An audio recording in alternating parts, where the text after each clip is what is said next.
de esto también porque hay otros temas que involucran a lo que es Grabois y obviamente la denuncia que contaba Rosario, pero les decíamos hace algunos momentos nada más que vamos a hablar del tema de los bocinazos. Sí, señor. Viste que a mí por lo menos cada vez más me molestan los bocinazos. Aquel que te apura con la bocina, no a mí, sino al tránsito. Está todo parado y con una bocina como si todo se transformara, viste, en algo mejor. Por eso estamos comunicados con Facundo Jaime, que es vocero del Observatorio Vial de Secaitra. Facundo, ¿cómo te va? Muy buenos días. Javier Díaz te saluda. Hola Javier, muy bien, espero vos también te encuentres bien. Todo muy bien. Bueno, hay una ley para la utilización de la bocina, ¿no es cierto? Si yo no recuerdo una multa por un bocinazo, pero digamos, hay una ley que establece justamente estas cuestiones, ¿no? Exactamente, la Ley Nacional de Tránsito habla en 2 artículos sobre la bocina reglamentaria. En uno establece los casos en los que se puede utilizar y en otros establece cómo debe ser esa bocina. Te cuento el primer artículo primero. Los casos en los que se debe utilizar son 2. Es taxativo, es restrictivo el uso de la bocina, es decir, no es discrecional de parte del conductor. El conductor no puede decidir en qué ocasiones utilizarla, sino que la ley traza una línea clara para que justamente sea una herramienta de excepción. Sí. Son solo 2 los casos en los que se puede utilizar. El primero es netamente para evitar una situación de peligro que en caso de no utilizar la bocina podría generarse o podría devenir en un siniestro vial. Por ejemplo. Y el segundo caso. Sí, bien.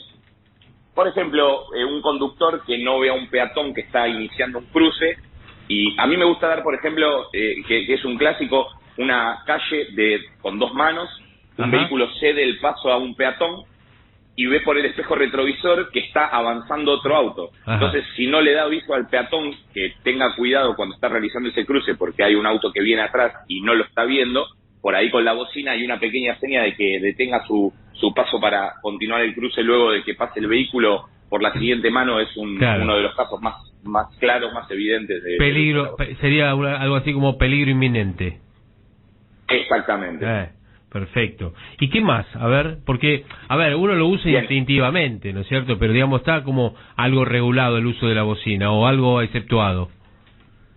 Exactamente. El segundo caso tiene que ver no con una ocasión especial, sino con una zona, que tiene que ver con las zonas rurales. En las zonas rurales, obviamente, la contaminación auditiva es otra, y las complejidades que puede uno atravesarse en el camino también es otra. Está en zonas rurales y es muy común por ahí que se nos atraviese un animal en el camino y obviamente usar la bocina es una de las herramientas, uno de los elementos que tenemos para tratar de despejar el camino y que no haya ningún siniestro, ningún incidente con un animal. Sí.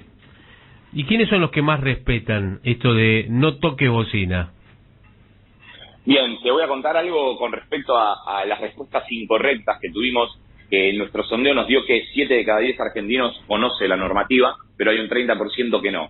Dentro de ese 30% pusimos respuestas incorrectas. Una hablaba de que la bocina estaba autorizada para anunciar una maniobra, cosa que obviamente es incorrecta. Y como bien decías, pusimos quizá la respuesta más incorrecta de todas, que tenía que ver con apurar al conductor que estaba iniciando su travesía del semáforo en verde y por ahí se demora unos minutos, que obviamente también es incorrecto. Sí. Pero esa última respuesta tuvo un índice de respuesta del 7%, que no es muy alto, pero cuando investigamos cómo estaba compuesto vimos que los menores de 29 años fueron mayoría en esa respuesta incorrecta precisamente. Así que por ahí hay que trabajar en la gente joven que emite las primeras licencias y que empieza a formar su conducta vial, tratar de achacar un poquito en el conocimiento de la norma para que bien salgan librados al camino, a la vía pública, ya sepan cuáles son las reglamentaciones del uso de la bocina. Y está el impaciente, porque decíamos, ¿no? El impaciente que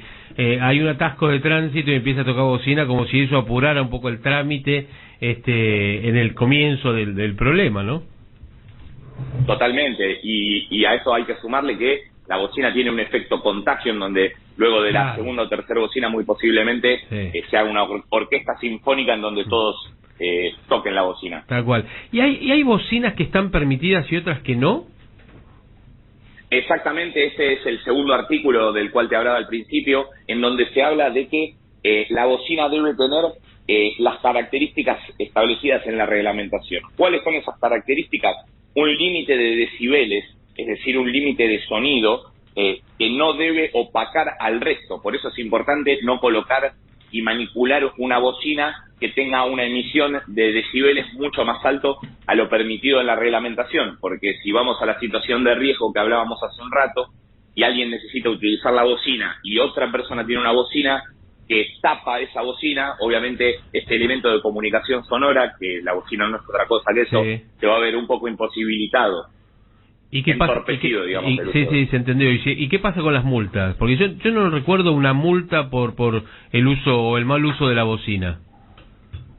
Bien, la conducta es sancionable, obviamente está dentro del plexo normativo sancionatorio de la Ley Nacional de Tránsito, pero como bien decís, quizá en la práctica es una de las infracciones más complicadas de aplicar, porque obviamente depende de un agente de tránsito que constate el mal uso de la bocina. Luego, en casos de lo que hablábamos, que tenga una emisión de decibeles mayor a lo normal, difícilmente un agente de tránsito pueda solo constatarlo con su oído. Necesitaría una herramienta que prácticamente es imposible que la tenga, que se llama decibelímetro, para poder constatar que evidentemente está elevada en su volumen. Bien.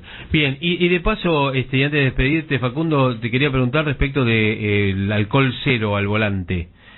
¿Cómo viene el tema? ¿Cómo lo ven ustedes? ¿Qué pasa no solamente en nuestra ciudad de Buenos Aires y la provincia de Buenos Aires, sino en todo el país?